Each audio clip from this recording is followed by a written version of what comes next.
family is trying to photograph a ghost as part of the action in the new film House. Now, of course, it's a haunted house horror film, but this time it's a horror film with a sense of humor. House is just one of the 4 new movies we'll be reviewing on this week's sneak preview. I'm Michael Medved. And I'm Jeffrey Lyons. And in addition to House, we'll review the Delta Force with Chuck Norris as a daring Army commando fighting Arab terrorists.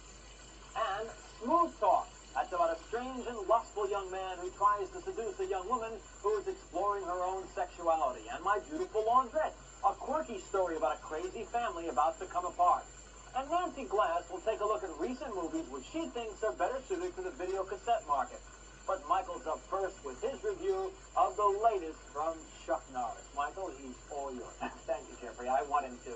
The Delta Force tells the story of an airplane hijacking that bears a strong resemblance to the real-life hijacking of TWA's infamous Flight 847. You remember. Now, in Athens Airport, where else, a maintenance man hides guns and grenades in the washroom of a plane. And once it's up in the air, one of the conspirators goes to the back and takes out the weapons. Once he's armed himself, he's ready to take control of the flight. This is a hijack!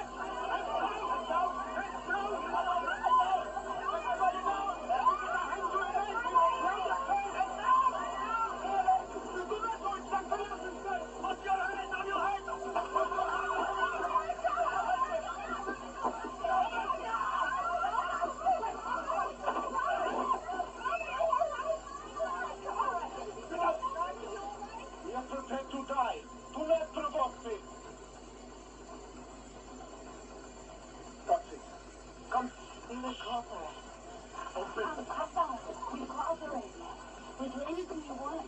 Open the cockpit. Open the cockpit. Open this door or I will blow this plane!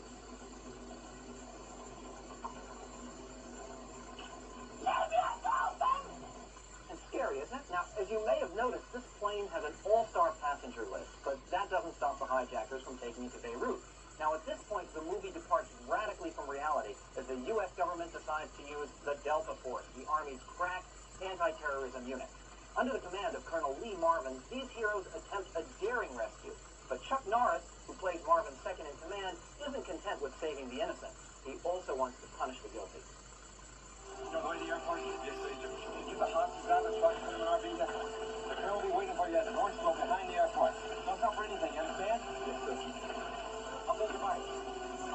What about you, Major? I've got some business to finish. Tell the colonel not to wait for me. Okay. Which one?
Now, who do you think is going to win that fight? The Delta Force obviously is a macho revenge fantasy in the style of Rambo or Commando, but this movie is so much better than all the other films of its type that it's really not fair to compare it.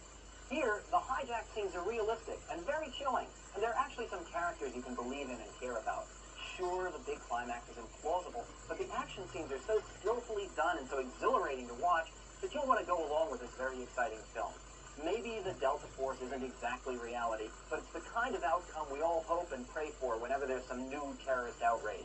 Frankly, this movie appealed to the enthusiastic flag waver in me, And I think that people who go to see it are going to be very pleasantly surprised. Maybe it manipulates reality. Michael, this movie takes the facts and manipulates them to its own exploitative ends, which shamefully... This movie is not a docudrama based upon TWA But it Flight purports to 847. be. It's called ATW Airlines. It has a cast of actors that look like they are in between segments on the Love Boat. It has a connection with reality in some places where it tries to be exactly what went on and then goes off in a The tangent. fact is what it shows is it takes a realistic incident and everything the terrorists do in this movie they did in real life. The killing the Navy frogman, alternating the kindness and cruelty the way they did on the real flight. It gives a different ending to it the way it should have been or maybe could have been were the Delta Force in real life something like what's in the movie. There have been a dozen movies about hijackers and skyjackers that are made every single week. I'm tired of this. I'm tired of taking real facts and having some movie maker exploit them. But the details are fascinating. Chuck Norris is good in the movie. He's great on the film. He was so much better in Code of Silence. He's unlearned any of the acting He's tricks like the new John Wayne. Oh. Solid American and appealing. Really a great dimensional actor, yeah. Well, our next movie is an almost... Young novelist who's having a tough time with his new book and with his ex-wife. So he goes off to live in the house that's been left to him when his aunt commits suicide. Now, as a specialist in horror novels, he really ought to know better than to move into that creepy old Victorian. But this is the movies, right? So naturally he decides to live there. In addition to the evil spirits he encounters, he also has to cope with an obnoxious neighbor played by George Wendt in the Cheers TV series. Howdy, neighbor. Just move in? Yeah, last night. Harold Burton. Hi, Roger. Actually, yeah. Dave, it's great to have a new neighbor. Woman lived here before you was nuts. Big as under the sun. A senile old hag, really. Wouldn't be surprised if someone just got fed up and off street, you know what I mean? She was my aunt. Heart of gold, though. Just a saint, really. Such a beautiful woman for her age. Would you like some dinner? You and the whole family? Just come on over, I'll whip something up, you know? Afraid I'm alone. You're alone? Well, that's better yet. So, just get some burgers, watch the game. You're an A's fan, right? Yeah, sort of. I'm a writer. I'm up here just kind of trying to get away from things for a while. You know, solitude.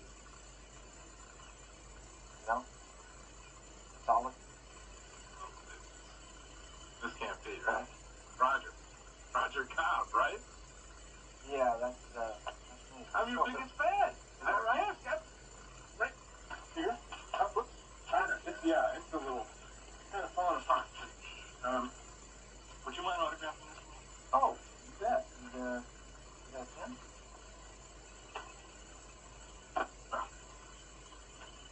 You know what? Why don't we do this later? Right. I want to get back inside and get started on my new book. I'll get back to that. Solitude. Of course. Solitude. Of course, solitude, but he doesn't get the solitude he wants because he's too busy fighting off axes and garden shears that float through the air, a stuffed marlin that suddenly comes to life on the wall, and screaming goblins that appear out of nowhere. Now, eventually, he kills a hideous gray witch and then wraps her up in a plastic bag to bury her in his yard, but at just the wrong moment, he meets another one of his new neighbors. What's under the plastic? A sapling? A sapling? Yes, it's a napkin tree. Oh. I used to come in here when your aunt was here. I hope you don't think I'm imposing anything. Oh, no. Not at all. I mean, time to hide. Nice to meet you. Hi. Roger. Hi. Here with your wife? What? No. I'm divorced. Oh, really? Shame. You must be lonely. Well, I appreciate the company, but, you know, I'm kind of busy right now. Oh, no, don't be silly. I understand. I can tell when a man wants to work. I can also tell when a man wants to play. You should get together soon. Absolutely. Maybe shouldn't be strangers. I couldn't agree more any other time, all right? Just, All right, that's okay. Bye. I'll see you later, okay? Okay.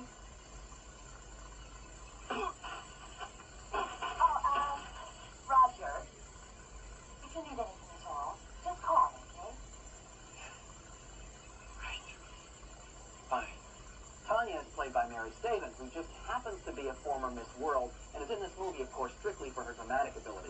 Now, at times, the house is entertaining, and the screenplay shows some sensitive human touches, but for the most part, this is just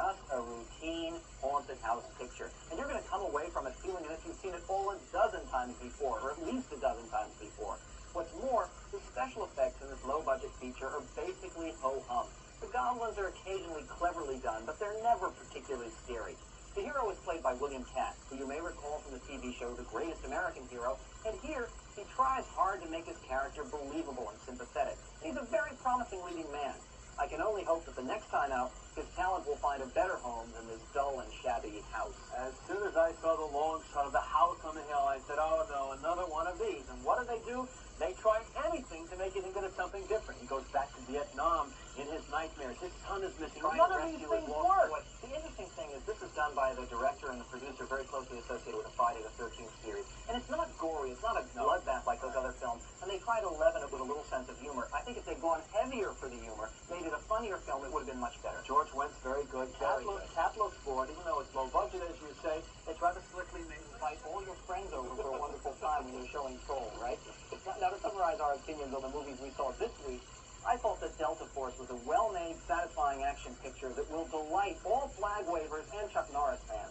But Jeffrey loathed what he considered his bad acting, and he calls it an early contender for the year's worst film. We both liked Smooth Talk. I thought it was one of the most accurate, honest, and very disturbing views of teenage sexuality I have ever seen. And Jeffrey loved its mysterious quality and the stark characters. We agreed that House was nothing more than a routine horror picture, but we split on My Beautiful Laundrette. Jeffrey was absorbed by its quirkiness and its unusual premise.